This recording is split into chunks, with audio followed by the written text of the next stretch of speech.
and everything that you do for your community. So let me tell you a little bit about myself. My wife Joanne and I are from the New Jersey shore, although I worked in New York City. And one of the interesting experiences that I had when I first came to the Northwest region, I remember I made a beeline because, again, I'm from the Jersey Shore, I'm right near the Atlantic Ocean and a river nearby. So water, I gravitate towards water. So I headed to Miller Beach the first time I came to visit here.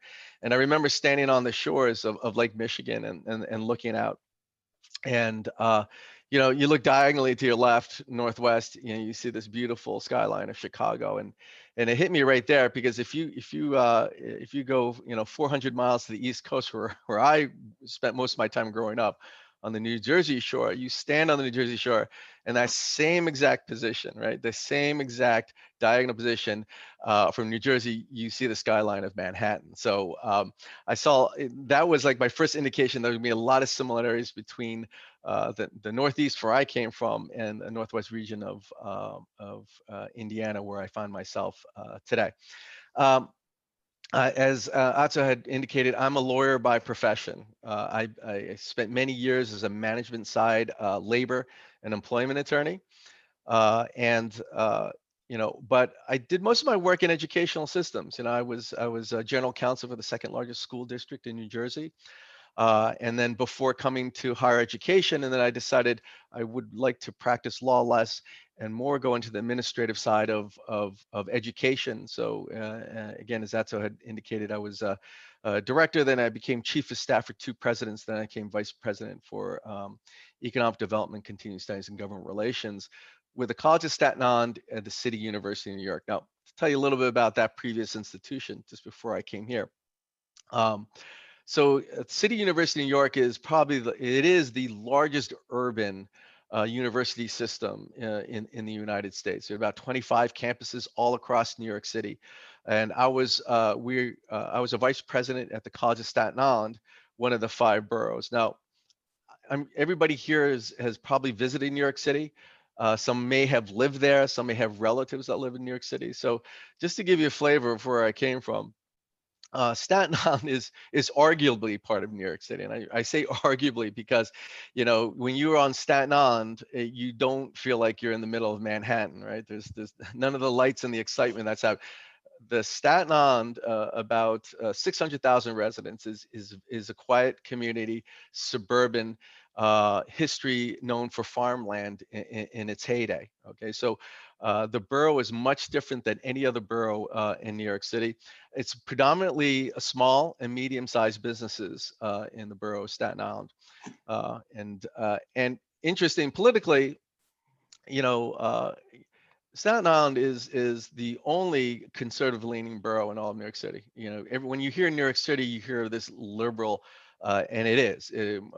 By and large, all the other 4, Queens, Bronx, Manhattan, and Brooklyn, swing left on the political scale.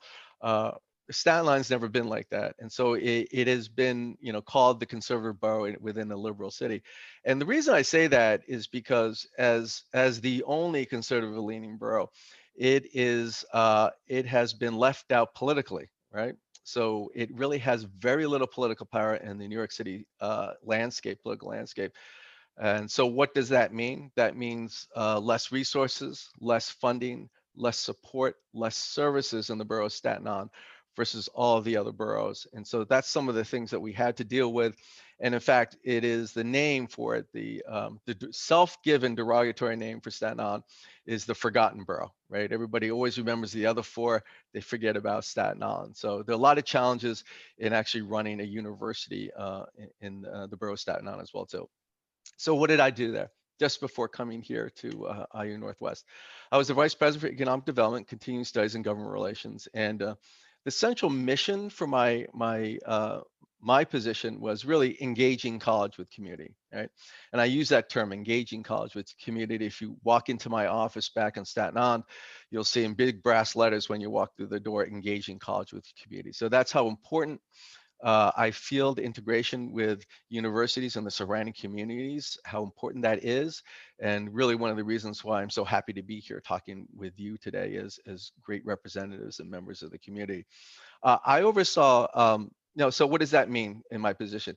Well, I was the liaison, the link between government entities, business entities, and as well as nonprofit entities, among other things. Okay, so my office was that forward-facing connection to the community to develop partnerships and collaborations that would help both community and the college. I oversaw the largest workforce development and professional certification program in the borough, and we focused on healthcare, business, and technology. So we're important in terms of the workforce development within the borough of Staten Island. I also oversaw the Small Business Development Center. Again, our borough, unlike others, heavily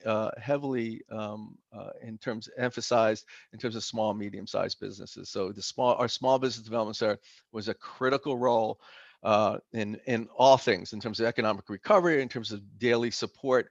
You know, we had we were greatly impacted by Hurricane Sandy, if everybody remembers that, back in 2012, and many of our businesses were wiped out close to the waters, close to the shore areas.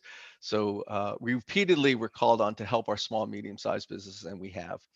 And my former director of the Small Business Development Center was also the head of our South Shore Rotary in the South Shore of Staten Island. So speaking before Rotary is nothing new to me, and it's always been enjoyable. So again, happy and welcome to be with you today. I also handled corporate engagement with it, in terms of all of our corporate partners to bring resources and collaborations, as well as internships and experiential learning to our students. And the aspect of government relations. I never wanted to be a politician myself, never wanted to run for everything, nor will I ever run for anything. However, I do enjoy working within the political infrastructure and working with our local elected officials, to let them know the needs of the university, let the needs of our students, our constituents. And so I've already started my outreach to the local elected officials here in Indiana, especially in this region.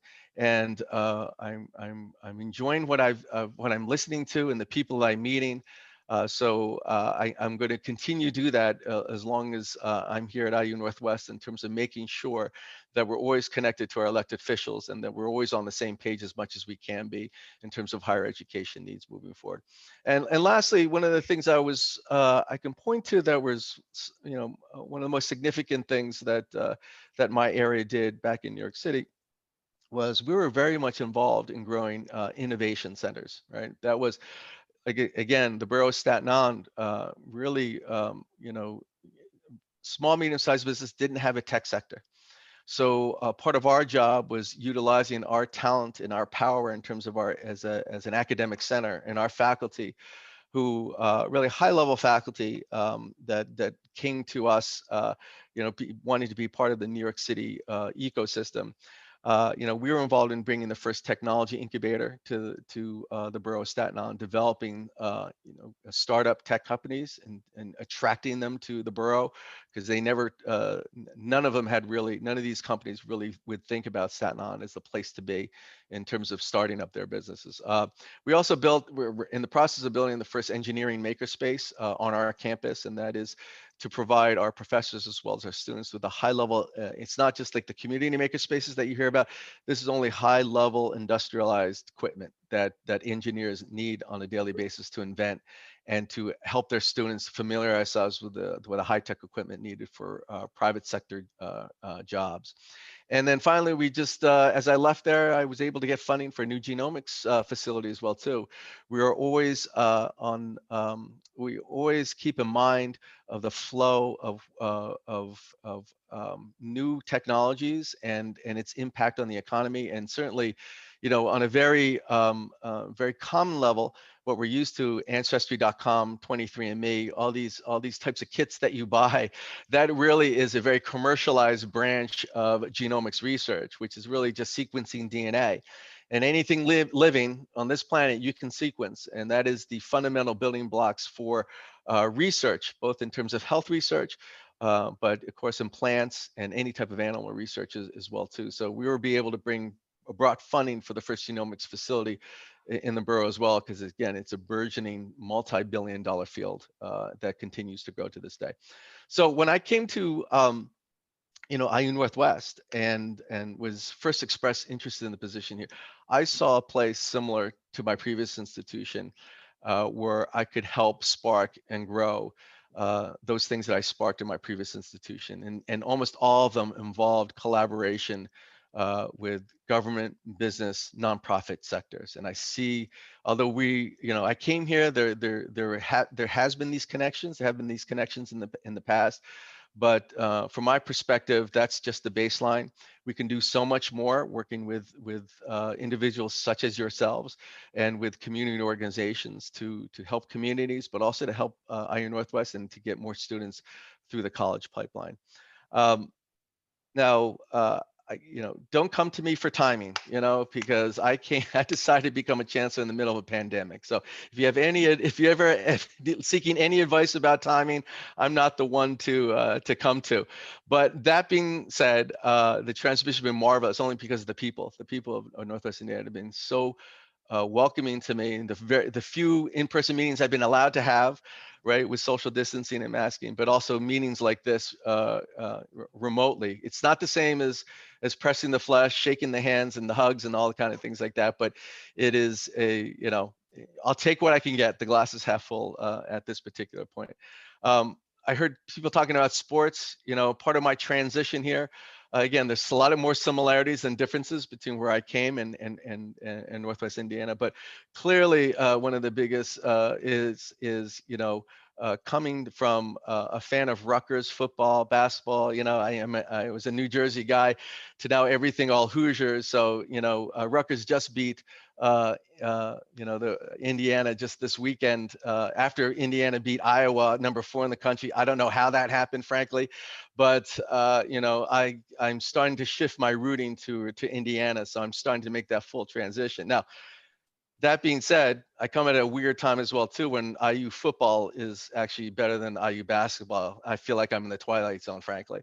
I've already made the transition from Mets to Cubs. That was a little bit difficult. Everybody's yelling at me, White Sox, but being I used to watch the Cubs play the Mets all the time, so I'm much more familiar with the Cubs. And finally, the easiest sports transition of all time is Jets to Bears. I don't care how bad you think the Bears are. To leave the Jets behind is probably the easiest thing that I've ever done in my entire life. So I'm happy to be and now a Bears fan. But in terms of transition, more seriously, in terms of our transition this year, and in terms of how we open, we went totally remote in spring, last spring and summer, in response to the pandemic. But IU made the decision to open in fall, right? Not at the same level as we're accustomed to. I think maybe we had about 1/4 or 1/5 of students actually on campus, but it was important for IU to to send the message that we're still open and that students don't just have to have a remote learning experience; they can have a in-person experience. But with that decision comes in tremendous responsibilities, right? Tremendous responsibility. And part of that responsibility is the health and safety. So when I'm walking in, all the things that I thought I would be doing for the first couple months, the first semester, just went right out the window. And my only concern was the health and safety of the students, faculty, and staff, and the community as well too. And so that's what we've been doing. And I have to say, Indiana University has been tremendous and given us tremendous supports on the regional campuses. I have to tell you, I get tested every week here. We call it random mitigation testing. So every week, I just set up the appointment last night for this week. So and it costs money to do that, but IU and our regional campus, we're very intent in having testing available at all times for anyone here who's on campus. So our testing protocols I think, are second to none.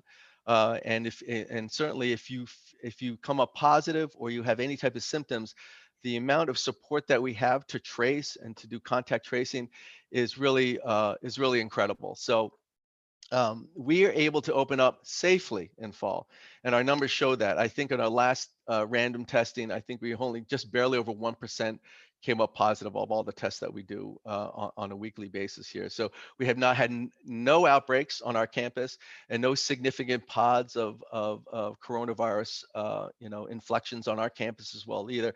So, and frankly, all the care that everyone had for each other and together has really brought our campus actually closer together. So that's one of those half class full type things in the midst of a major pandemic.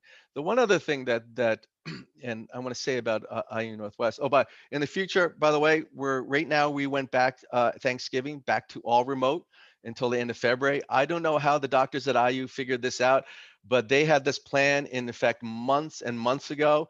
So their own assessment of where this coronavirus would be right now was almost spot on. And so we're not coming back until the end of February, until the to the latter part of the spring semester, when hopefully we'll have we'll have a lower case of coronavirus across the country, and the vaccines will increase as well too. So kudos to IU and IU Northwest in terms of that piece.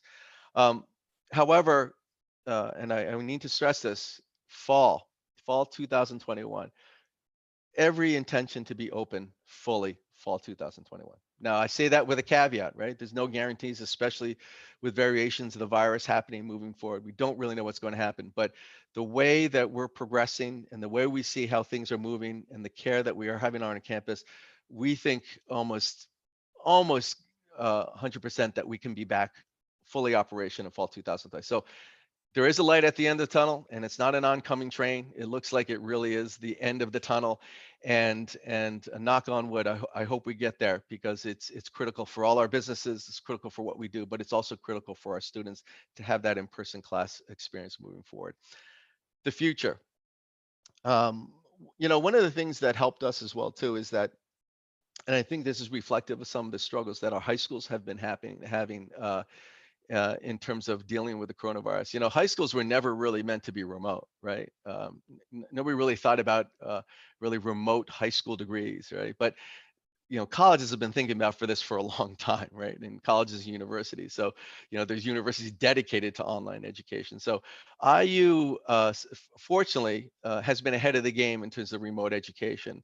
And so our students actually, we did a recent survey, even going fully remote, 75% of our students were really satisfied or thought the academic program that we provided them that was great. So if you know of any high school seniors out there that are saying, I'm not so sure what college is gonna be like now. I want to delay my my education for a year. I would encourage them not to do that, and I would encourage them to tell them that not only we were going to be back to normal, hopefully it looks like in fall, but even if we do some combination of hybrid where it's remote and in person, the experiences that you get on remote education is going to be different than what you're experiencing now. So there's no reason, from my perspective, to delay your college experience. Whether you come here or whether you go to Atos University, whether you go to anyone in the Northwest region or beyond, I just encourage all the students not to delay their college education as we move forward. One of the things I'll be talking about as long as I'm here and start talking about already is, everybody knows about the value of regional campuses, right? Everybody knows, how much you can save by going to a public, local, regional campus. One of the things we haven't been talking about now is, yeah, that's great. You do save a lot of money, but you also have the quality of educational programs of here, and our region is full of our alumni who are doing wonderful things and great things, perhaps some even on this call today. So I'm going to be talking in the upcoming years about the quality of our programs, the quality of our faculty, and the quality of our students, right? Because everybody loves a bargain, but nobody likes a bargain if the product isn't there. But IU Northwest has the product, and we have the substance as well too. So being a best kept secret in higher education is a bad phrase for me. We need to trumpet all the things that we do for our communities and how we prepare students for the workforce and for future careers. And so this is something I'll be talking about both in a communications and a marketing aspect, and as well as meetings like this. We have over 70 degree programs. People forget about that. 50 undergraduate programs, over 25 graduate programs at IU Northwest. And again, it's incumbent upon me and my team to talk about it more, of the quality and what the students can get coming here. So, it really is about the rise of IU Northwest. But when I say the rise of IU Northwest, I also mean the rise of everyone. Atzo and I were talking about this the other day. I am concerned about the number of students that don't go to college, especially as we see how the economy has wreaked havoc on hourly workers, and seeing who's been mostly impacted by downturns in the economy. This is insurance. Having a degree and a profession is insurance against these economic downturns, and it's life changing. It's especially for first generation students. It is legacy changing. It changes your family. It changes your family from generations to come. But the thing I say about this, you know, Aso and I, we don't have to compete, and we don't. Purdue Northwest, we don't have to compete. Valparaiso, Calumet, none of the institutions have to compete against each other. There are enough students in the Northwest region who do not go to college, right? Or that don't come from a tradition for going to universities. So it's sometimes a lift for them to go to college. There's enough students out there that if we spread the word of higher education in the Northwest region, we could probably build another university and still really satisfy the enrollment metrics for all these universities. So, what I love to see, and what I've seen already in this area, talking to Atzo, talking to Tom Keon, talking to all my colleagues, almost on a monthly basis with them about how are things going, that we all want to work together. And that's unusual. It's unusual for quote competing universities to have this desire to work together. And the thing that binds everyone together is the love for this area and the love for the people here, the high schools.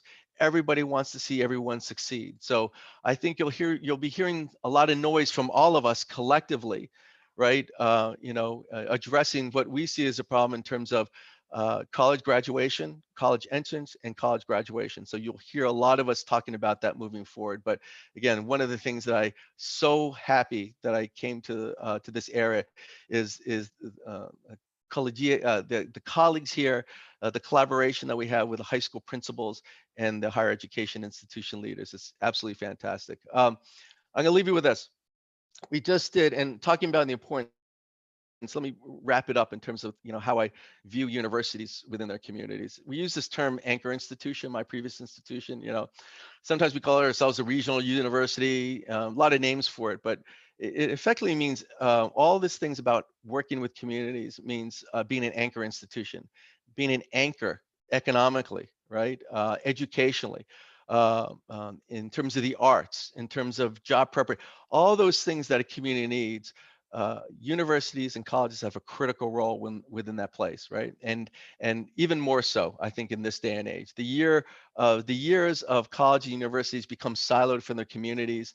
Be these beacons of opportunity that people can't access or engage in. Those days are over. For higher education's own survival, we need to connect more with communities so we can both leverage that energy that happens for it. Especially as state funding continues to decrease for public institutions, we have to make our own collaborations, our own connections, and our own energy. So IU recently did this economic development study, and IU across across Indiana, IU contributes billions. I forgot the actual number, maybe $9 billion annually in terms of its contribution to the economy of Indiana. But they also did regional assessments as well too. And you may have seen this in the paper a few months ago. But and this was a conservative study, so this is not fluffy numbers by the company that did this, the consulting firm that did this. But it assessed our contribution, IU Northwest contribution alone, around over $260 million annually to its local economy, and that's in terms of alumni, our former students making more money, the impact they have on their companies. It's about procurement, how much we procure in this area. It's about spending, by all our constituents that come here as well too. So all in all, 206, that is an incredible number as an employer, as a main employer of the Northwest region as well too. So, but I view that as just a baseline, right? That's my leaping off point. So I'm glad that when I came here, I was able to report those numbers on, because one of the things that I want to communicate to you today as a main business, a partner within the Northwest region, I don't think any education institution really does enough in terms of supporting its local businesses, right? And that was one of the things that I did in my previous institution.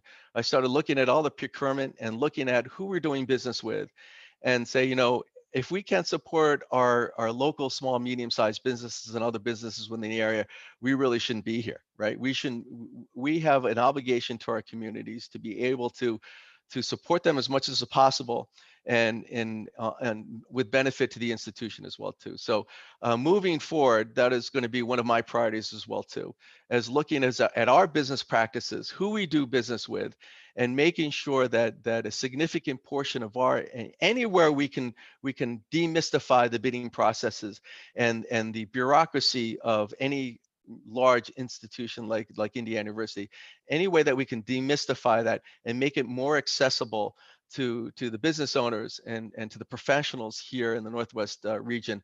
That's my obligation. That's what I'll be doing. So I'm glad. Thank you very much. I've spoken too much, though I love to speak because you know, Atzo and I are chancellors, so we speak all the time and we like to do that. But I'm here to answer any of your questions. But again, thank you for giving me your time here today to listen a little bit about my story.